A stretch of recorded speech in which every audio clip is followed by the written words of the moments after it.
Welcome to the show. My name is James Nielsen Watt, and in this show, we interview interesting, inspiring, and successful people so you can learn the secrets to success and can play the game of life, business, health, and happiness better. And the philosophy we take here is if I'm leveling up my game, you get to level up yours as well. So get ready to listen to some inspiring people who have figured out how to have success in all areas of life: health, happiness, wealth, business. We're going to be interviewing them in this show so that you can learn the secrets to success that they share with practical advice that you can take and use today. So if you enjoy the show, please subscribe, please leave us a review, and please share it with your friends, because if I can help you and you can help others, then we can help more people together and we can all level up our game together. My guest today is Roland Frasier, a serial entrepreneur, business mentor, expert investor, and CEO of All Channels Media LLC. He's also the principal at other high-profile companies, including Scalable.co, digitalmarketer.com, Traffic and Conversion Summit, Praxio.com, and many others. Today, I'm super excited to share with you what he has to say about success, mindset, business, and all-round being a better person. Thank you so much for coming on the show, my friend. Hey, it's my pleasure. Thanks for having me. Like we were just saying pre-show, it's funny because and I get this a lot with guests, it goes full circle. I've either followed them for a long time or seen their stuff for a long time and now have them on the show. And I feel like I've seen your ads everywhere. Tell us a bit about yourself. I serial entrepreneur, started young and have been doing it for quite a while now. Started out primarily in real estate and then moved into insurance and securities and raising money. And then into, as I went through school, ended up with a degree in accounting, which is very helpful, though I never actually practiced accounting, practiced law for about 12 years. And then just kind of all along the way, I've enjoyed acquiring real estate and companies, and I'm everything is for sale pretty much always. And, that's the short end. I've quite a few different companies, 38 different holding companies across 38 verticals right now. And under each of those, I'm always looking to buy and always looking to sell. So do you have, obviously, I would assume one can't personally run so many companies. I do it all. I'm the CEO of all the companies. I operate, I run all the marketing. Basically I don't sleep. No. Yeah, of course. Yeah. We have people that run all of those. My whole credo is stay off the org chart. So if you're on the organization chart, you have a job title. If you have a job title, you have a job description and a job. I'm not really somebody that wants a job. Yeah, I don't want to be employed. Speaking to that, let's back up a bit. So you said you've been in the entrepreneurial game a while and you started young. What was your first entrepreneurial exploits, shall I say? My first entrepreneurial exploits were doing magic shows for money. And then that was very, very young, and then went into playing music. And so I started playing out in clubs when I was 15 years old and played keyboards, and then occasionally bass when the songs weren't too hard and I could run around with a wireless bass. And I did that for quite a while. I played until I was about 42. And it just was still fun, but not practical, because I travel quite a bit now. So it's, being out at 3 a.m, packing up your gear is also, Did you get into it because you thought this would be a great opportunity to make money, or did you get into it because you liked doing it and you just got paid, so it was nice? Like, how did you find that entrepreneurial edge, so to speak, for yourself to now end up at 38 companies, Yeah, it's just, I like doing it. So, all the way, even back then. So I started playing music and I realized I'd play in a band, and there was somebody that managed the band. And then I was like, well, they always needed PA, And so I was like, okay, well, I'm going to save my money and buy a PA. And then I bought a PA and started renting it out to my band and then other bands. And then I started running sound for bands. And then I was like, well, a lot of them need lights. And so I bought lights, and then I started renting the lights and the PA and running the lights and the sound. And then I was like, well, I need a truck to move that stuff around instead of paying somebody else. So I bought a truck to move all the stuff around. And so, it's just, it leads to me, everything is incremental, and I'm always looking for what is the next opportunity level.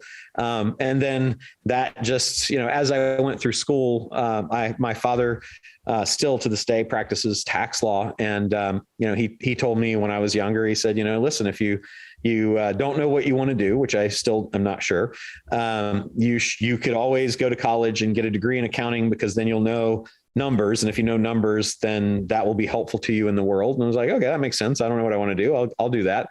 And if you get a law degree, then you'll, know how the laws work. And those are things that he was right about. And I use each of those things almost every day, because they're such helpful skills out in the world of business, and they let me bump across a lot of deals. And so I've always been interested in business, and I've always been interested, like people would come into his office when I was a kid and they'd be dressed in casual clothes, and all the attorneys had on the coats and ties. And these people are like, they have gold mines and algorithms that do things, and horses, and all of these different ways that people made money. And it was just fascinating. I was like, I like that. These people aren't tethered to an office. There's no fluorescent lighting around them. They're coming here casual and relaxed. And, it seems like a pretty cool way to be.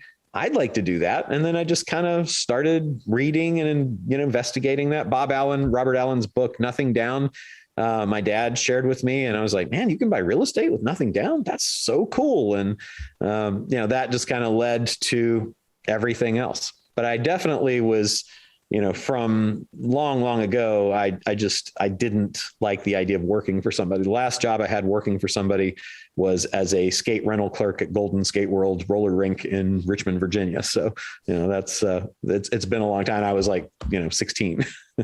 Did you get into property before buying businesses, or was it the other way around? Or No, property first. Yeah. And so you obviously got the idea of like, hey, I can buy property and then leverage it, and I can do, sort of runs itself. What made you transition into then trying to do the same thing with businesses? I met a guy. So in real estate, I started out selling houses, and then I was like, well, what's the center of influence, so I don't have to knock on doors and convince people to list their houses with me?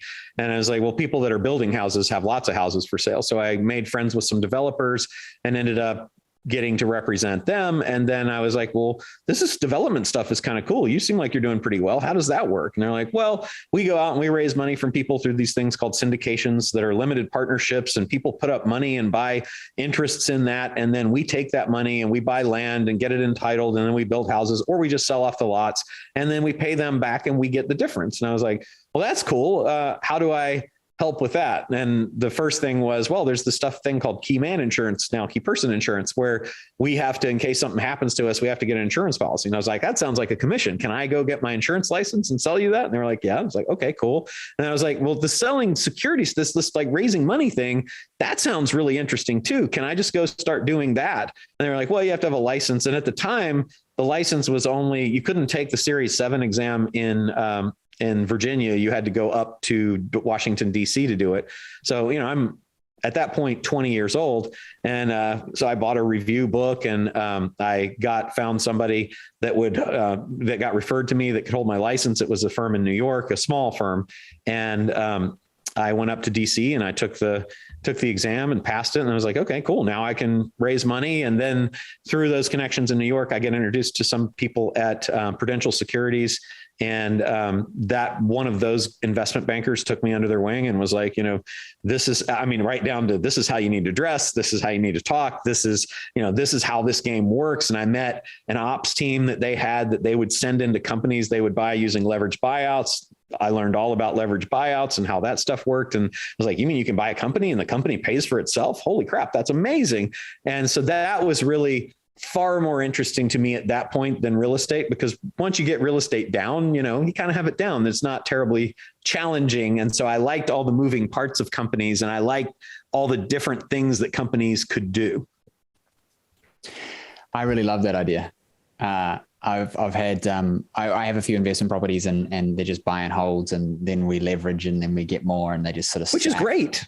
Right. It's not particularly fascinating, but it's great. No. And it's, and looking at it, I'm thinking, what else can I do with stuff that can create more capital, that can do things more quickly? I'm always looking, not quickness as in like get rich quick, but I'm looking at speed of growth. Am I in the most efficient route. And they call it the velocity of capital, right? So it's like, how fast can I turn my capital over again and again and again? And I can turn it over faster if I leverage it. I can turn it over faster if I can deploy it more often. Those are key KPIs to be thinking about when you're thinking about what's my speed. 100%. So if someone was looking at getting in and having a business pay for itself, you talked about leverage, buyouts, no money down, things like that. Can you break down some of that for us? Yeah, to me, it's important because I think no money down deals are really hard. No money down means that there's no cash that's going to exchange hands at the closing, but no money out of pocket means that there's very likely to be cash that exchanges hands. It's just not going to be coming out of your pocket. So I focus on that because you almost always need some amount of cash to make a seller happy to get a business that's a good business. No money down businesses are out there, but they're generally turnarounds or not doing well, or unicorns because it's really hard to find them. But no money out of pocket businesses are pretty common because businesses have so many different assets and there's so many third-party things that you can do. And so I'm at 221 strategies now for being able to create financing to acquire a company. And that's a lot. So I call it a deal stack. And I'm just like, okay, so what I've got now is zero. And the company costs whatever it costs. Let's say it costs $1 million. So my gap is $1 million. Now I look at these strategies, these 221 different things that have evolved over time to say, these are like Lego blocks. And all I have to do is stack them on top of each other until I can build a bridge between zero and the price of the business. And if I can do that, then I own the business and I didn't come out of pocket. So it kind of becomes a game of, investment Jenga, where you put, instead of taking them out, you're putting them on top of each other until they fall over. I've heard of creative financing with property, but creative financing with businesses that's very interesting. I like that. What do you call it? Something financial Jenga? Yeah, it's kind of like reverse financial Jenga because you Jenga that tower that you take things out and you try not to knock over the pieces. This one, we're trying to build a bridge we're trying to build a tower up to bridge the gap between zero and the price of the business. And we keep adding pieces and, that piece didn't get us all the way there. So now there's another one and there's another one. Now we don't want them to all fall over, but we do want to keep adding things until we can get up there. And so that's a fun game to play, I think. When you're looking at a business, you're obviously assessing for whether it's something that makes sense to invest into. You're not just figuring out how to buy all the businesses because there would be bad businesses to buy, et cetera, I would assume to some degree. So can you break down a little bit what you're looking at if you're considering buying a business? What makes it something that ticks the boxes? What are the boxes generally for you? Yeah. So we call that acquisition criteria. And it's really important to know what that is, because if you don't know what that is, you don't know what to say no to. And you can spend a lot of time looking at things that don't really get you to the place that you want to go. So when we're looking, like, my acquisition criteria generally is different from my acquisition criteria for my real estate business or, my e-learning business or one of the other ones.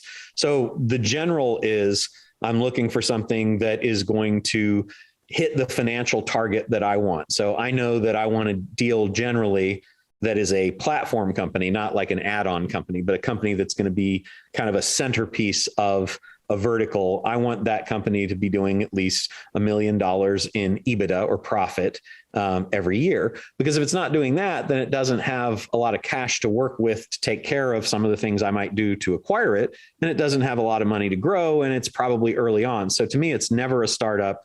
I don't like startups because they're just so much harder, and 90% of them fail. Whereas if I'm acquiring a business that's been around for 10 years, it has a 90% chance of success versus a 90% chance of failure. So I like the odds to be in my favor for a business that's been around for a while. 10 years is ideal. Profitable is important.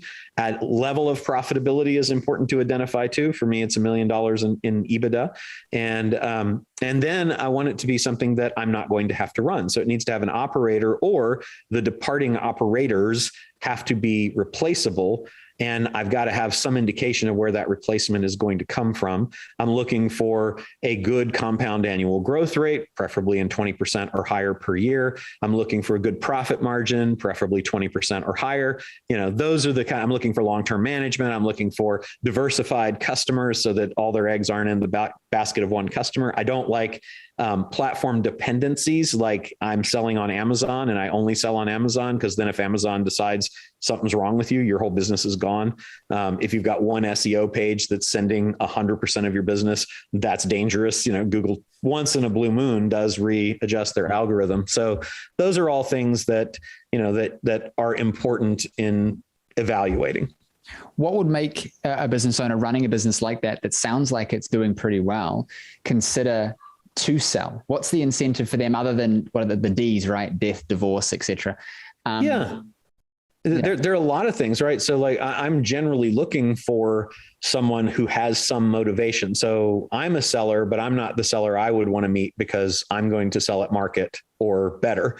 But what I'm looking for is people that have a desire to achieve some goal other than money that is of greater importance to them than the money that they could get if they were to go through a full market deal. So here's a few things. One is they wanted to sell the business before, but 80% of the businesses that get listed for sale never sell. So I got 80% of everybody who's ever listed a business for sale who's a potential sale for me. And they're going to be more realistic once they've gone through the process and not gotten what they wanted. So that's a flexible, motivated seller. There are people who have partners they need to get rid of. I've had several great deals that have come about where I would acquire an interest in a business because there was an exiting partner and they needed to replace that person or the person's capital or something like that. Divorce, death, obviously, health, particularly with the pandemic, is an issue. Just relocation generally, because they don't want to live there anymore. They want to live to be closer to a family or move to a lower cost of living place or something like that. Money is very often not because the business is losing money so much, because I want a profitable business, but the money's not as much as they could earn doing something else, or they see an opportunity that is currently available to them that would yield a higher income than what they're doing in the business that they've got right now. And a lot of people just want to stop, right? You get a lot of people that are just retiring.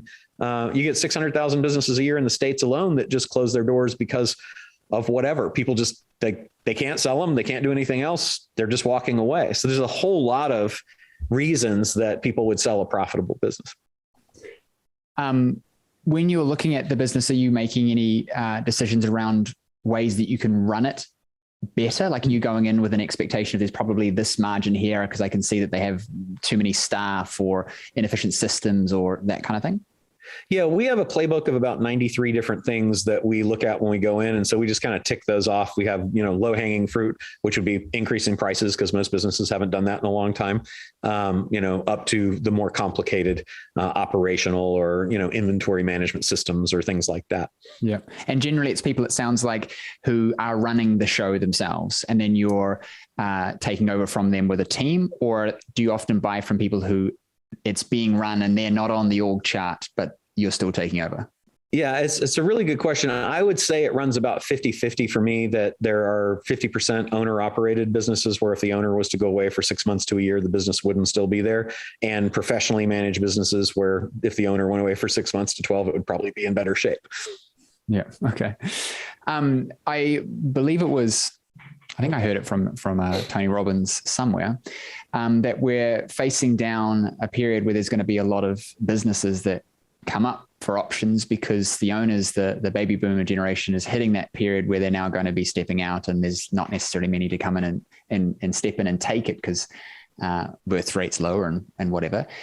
What's your opinion on that? Do you think that's valid, and where do you see opportunity there?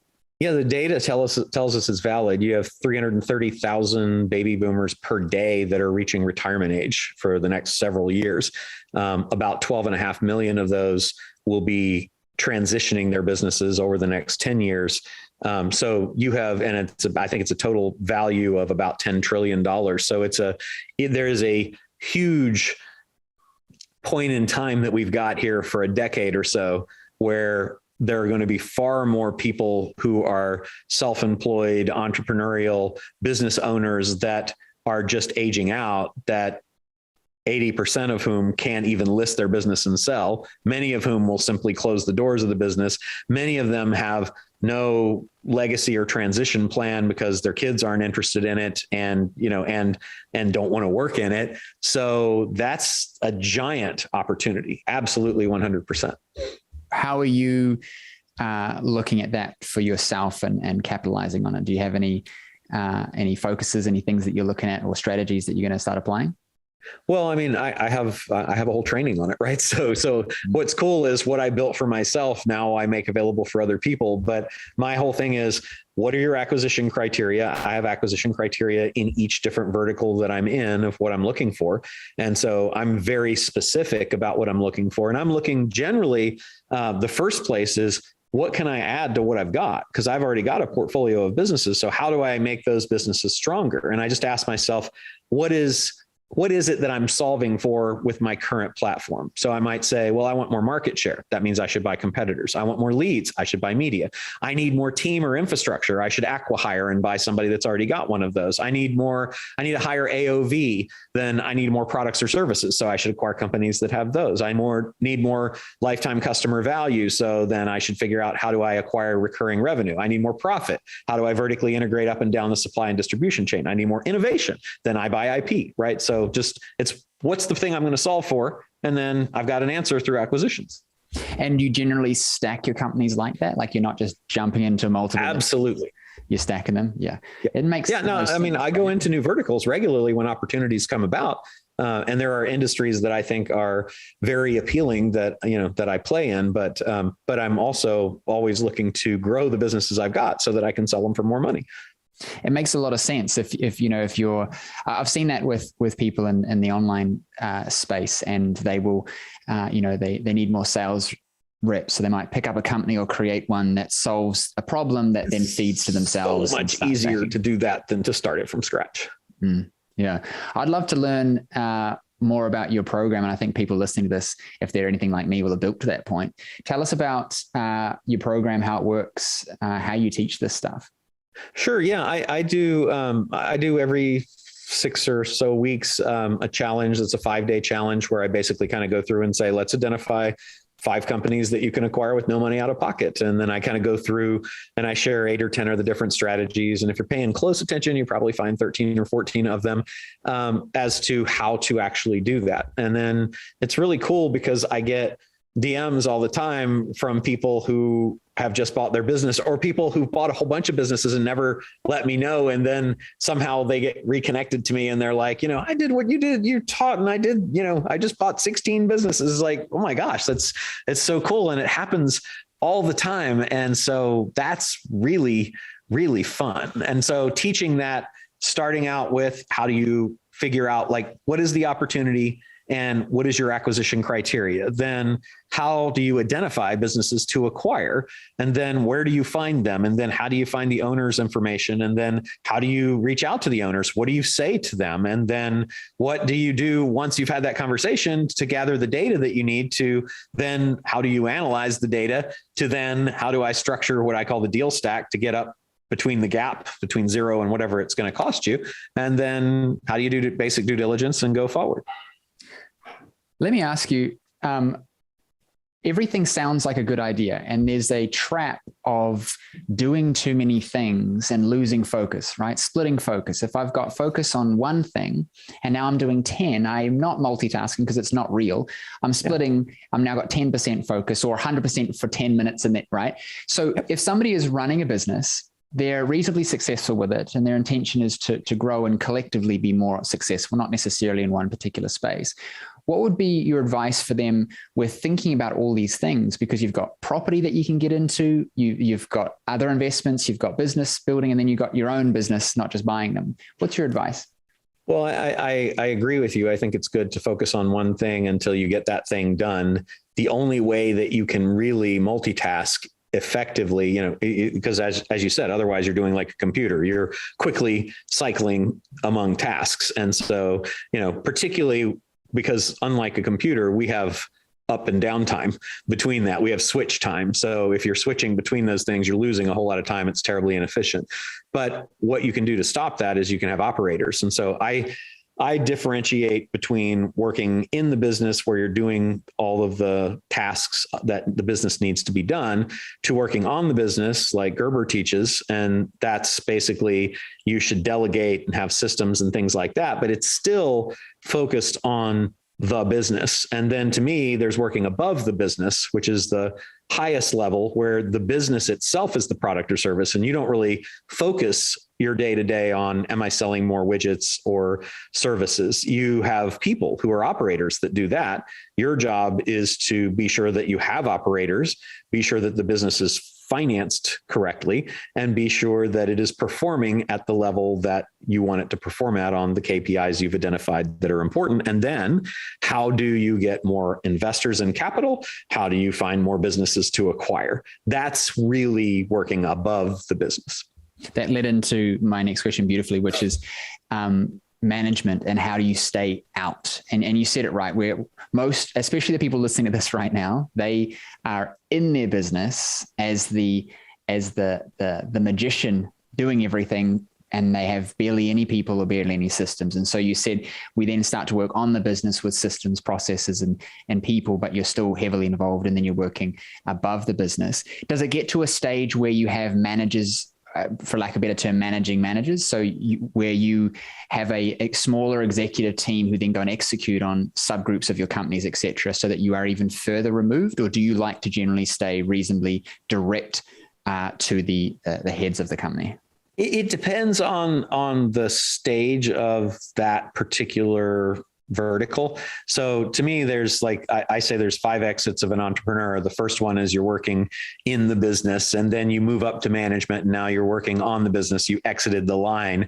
Now you're in management. Then you exit management and you move up to basically being the CEO, where your focus has changed. Then you exit the CEO to go to the board, and then you're on the board, and then you exit the board to become just an investor in the company. And then ultimately you sell the company and you've exited the company.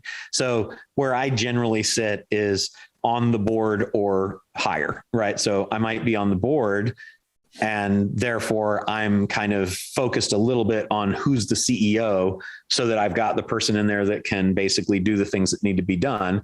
But I prefer not to be on the board either. I prefer to be the investor or the exited, or the investor that recently sold. Those are my favorite places to be. Would your program be helpful for people who are in their business and need to learn how to turn it into a for lack of a better term, driverless business, right? Where they don't have to drive it? Or is it solely for people who are now at a place in their life ready to invest into things? Yeah, it's a really good question. I think it helps because it exposes you to the possibility of that, and then has a plan for getting you there. So if you are currently the driver, then one of the easiest ways to stop is to acquire something that already has the ops team that you need, as opposed to going through the painful process of identifying and interviewing and vetting and hopefully hiring the right person. And then that doesn't work out and you have to start over again. It's so much easier if you can start out just saying, here are the things I mean, to me, everything is begin with the end in mind. So what do I need to solve for? I am wearing all the hats in my company now. How do I solve for that? I need a team. Okay. How do I get a team? Many different ways to do it. Which is the one that will be both effective in that it gets done what my goal is, which is to have a team, and most efficient, meaning it's going to get that to happen in the fastest possible way. I don't know a faster possible way than through acquisition. So to me, acquisition solves all of the problems in the most effective and efficient way. How do you remain emotionless in this, in regards to being overly attached to the thing? I see it a lot with people that I talk about purchasing property, for example, and looking at it as an investment versus, a home. If it's a home, you're going to overpay because you're buying on emotion versus buying on the numbers making the most sense. How do you avoid being emotional in a purchase decision around something that you get trapped into? I like this.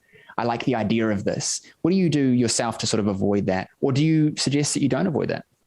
I don't know that you can 100% avoid it, but I think that part of it is that if you can stay focused on what is your end game, and if your end game is to maximize your investment capital or your portfolio or even your personal joy, and the thing, then you say, well, what's the thing that gets me there? Again, solving for the end, right? What's the thing that gets me there fastest? Well, if I go forward with this deal at the price that, or on the terms that they're asking for that don't meet my predetermined acquisition criteria, then I know that it will take me longer to get to my end goal. But I also know that there are relatively endless numbers of businesses that are out there if I'm going to go to the next. So what I believe helps with that is to say, I actually believe that if I don't stick with my acquisition criteria, I will be extending the time until I can achieve the goals that are the most important to me. So I think it all starts with saying, what is the end game? What is my end goal? And then if you say that's what I'm solving for, it's pretty easy to even if you're like, man, I'd really like that business, but you know what? Well, I'd like even more than that business to hit that goal that I said was really important to me. And so then you're not losing perspective. I think that emotionality is when you temporarily suspend the focus that you have on the ultimate thing you want in exchange for something that you want right now. And if you can not suspend that and you can go back and say, I'm truly going to compare what is the joy that this will bring me right now versus the joy that this will bring me for the rest of my life, then it's pretty easy to say, not now. And you don't even have to say no. See, I don't even advocate that you say no, because no cuts off an option. Not now is just like, this isn't right for me right now. It's a cake that's baking, and maybe it will bake and never be good for me. Or maybe it will bake and that deal will come back around a month from now, 90 days, a year, 5 years. I've had deals come back 10 years later. Right. So I don't ever burn the bridge. It's just, I would love to do it, but right now it just doesn't fit what I need. If this and this change, I definitely would love to talk with you. Right. That makes it very easy to move on because you aren't actually cutting off something that you thought you wanted.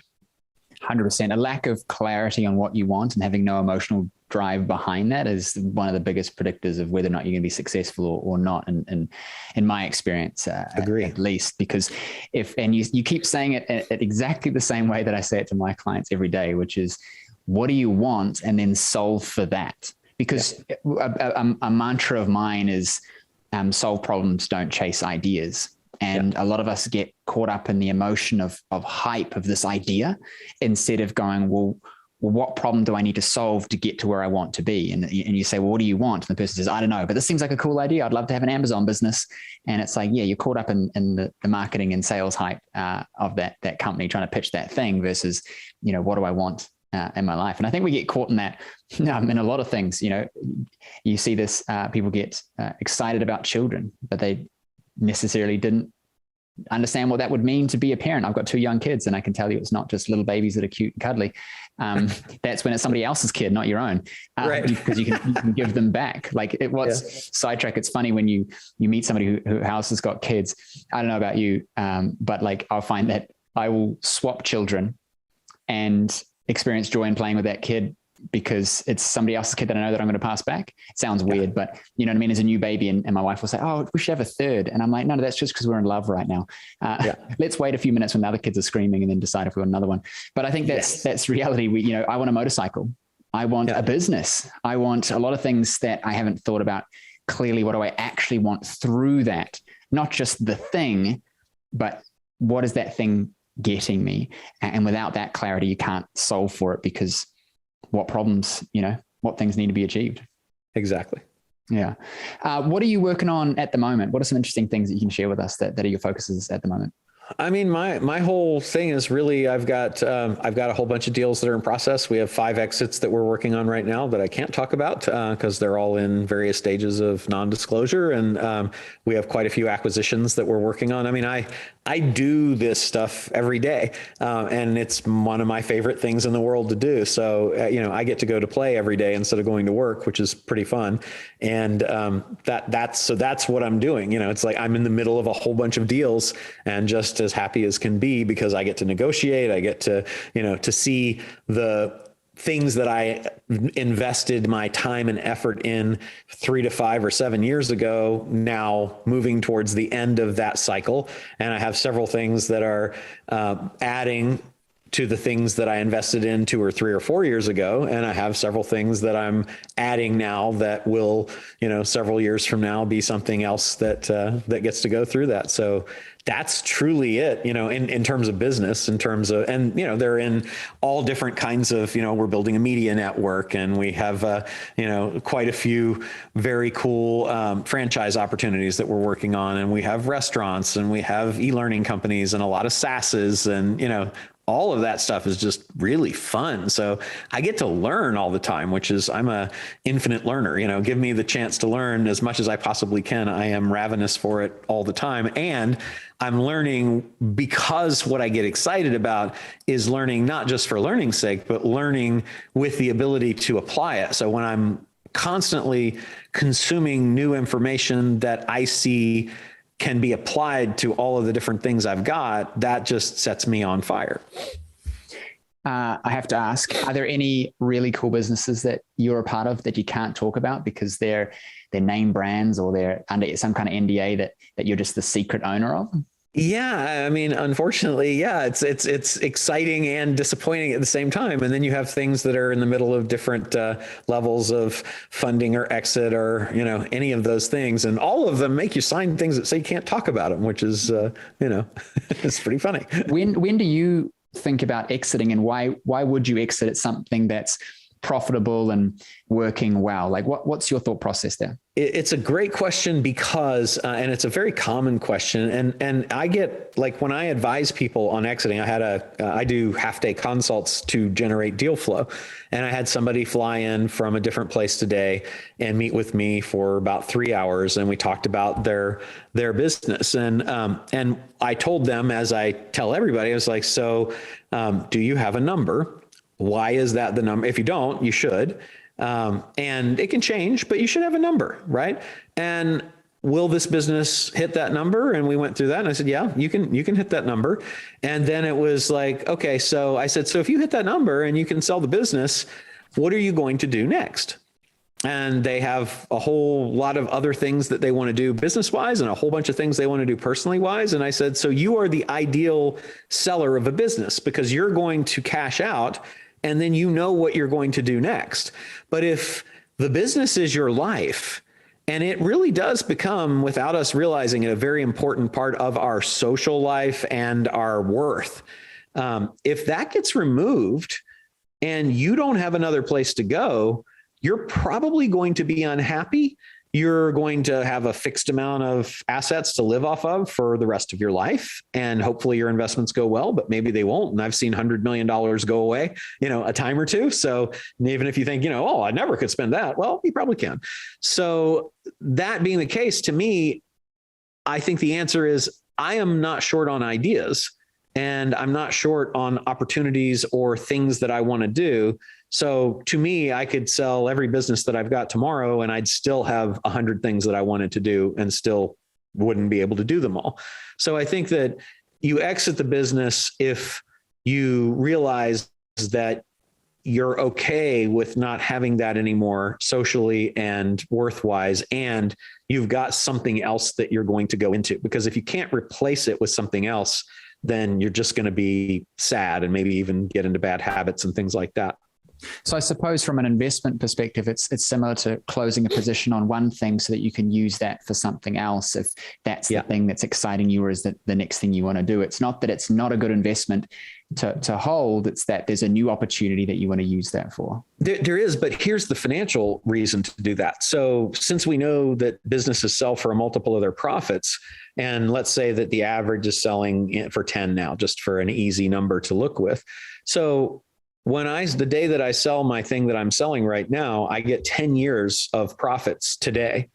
So if I sell a business every year for 10 years, I received 100 years of profits in addition to the 10 years that I would have gotten anyway. I have 110 years worth of profits in 10 years, as opposed to 10 years of profits. That's a pretty big difference. And if my business is profiting at $1 million a year, and I can sell that at a multiple of 10, and I did that every year for 10 years, I'd have $100 million. And maybe I do that every 5 years. And now I've got $10 million times 5 plus 10 years of profits. I still have $60 million, right? that's kind of crazy. So would I, because, let's say that I'm paying taxes at 50%, and then I get, I live off of half of it. I could end up literally just with nothing, as many people do, even though I made $1 million a year for 10 years or 20 years, or I could end up with that same lifestyle plus $50 million to invest. That's I suppose huge difference. A multiple of that is if you're any good at making that business better, then you can pick up a business and sort of with the flipping philosophy of property, make the business better, hold it for a little time, and then sell it for a larger multiple because you did a better job at running it. And if you've turned it into something that someone else can come in and be an owner of instead of an operator, and it has more value as well, doesn't it? For example, for me as a practice owner, it's difficult to sell a practice when there aren't many practitioners who can take over and do the thing. And practices tend to, well, at least where I am, you can't sell them for much more than 50% of profit or revenue or whatever, because someone else has to come in and continue operating it. And that's a weakness of single practitioner private practices, for example. But if you make the business into an entity that runs without you and runs smoothly and does it well, then someone else who isn't a professional in that industry can come and own it. You would own businesses that you're a plumbing business and you're not a plumber, right? And I think a lot of people think of business being, I'm now going to have to operate this thing, versus it being an asset. Yeah, the owner-operated businesses across all industries sell for a multiple on average of 2.5, whereas professionally managed businesses sell on average across all industries for 3.8. So like right off the bat, if you were going to do nothing but go in and acquire owner-operated businesses and professionalize them, bring in management, then you've opened up. They sell for that much more because it reduces the risk because of the dependency on the operator owner, and it increases the universe of potential buyers because the only people that can buy the owner-operated businesses are people that are looking, that have that skill, that want to go and work in that job. Whereas if you have a professionally managed business, it's anybody that wants to invest in a business for a return. They're just buying cash flow. So like just that alone is a giant opportunity. Massive. Let me ask you one last question. It's something I ask all of our guests. What's the most important thing that you ever learned? Well, it depends across so many different things. So I wouldn't be able to pick one most important thing, but I would say among the most important things is that you're always thinking too small, because no matter who you are or where you are, there's always someone in some area that is clearer and has a better idea of what the possibilities are, that all of the constraints that come really in our lives come in here. And I think history and society proves that out. And the second thing would be really that people will make deals that are bad for themselves, and you can't let them do that because they will feel bad. They will find ways to sabotage if their continued involvement is required. And, you will feel bad. So like, I won't do deals with people who aren't excited about the deal, even if it's not maybe the price that they wanted. I want them to be excited about the price that we've agreed on or the terms, because it will get them to the thing that they want. And if they're not happy with that, I will not do the deal, even if it's one of the best deals I could have ever done, because I don't want the karma. I don't want the bad reputation. I don't want them unhappy out there. I just feel like that's a big danger. And then the last one of the three that I'll settle on instead of one is that people are everything in business. If you're going to bet on anything, don't bet on a successful business, bet on a successful person, because successful businesses are very often ruined by people who have, who can find ways to just destroy almost anything. And if you want a lasting business, then invest in the people. I love those. Those are really, really good. Thank you so much for sharing that. Thanks for having me. Where can our audience connect with you online and check out your program and all that sort of stuff? Sure. So I have a podcast called Business Lunch, where I interview super smart people like you. And I have I am / Roland Frasier on all the social medias, from TikTok and LinkedIn to YouTube and Instagram.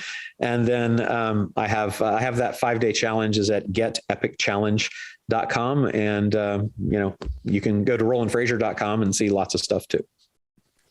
Amazing. Thank you so much, my friend. I appreciate you. I had a lot of fun and I learned a ton. So yeah, thanks for having me.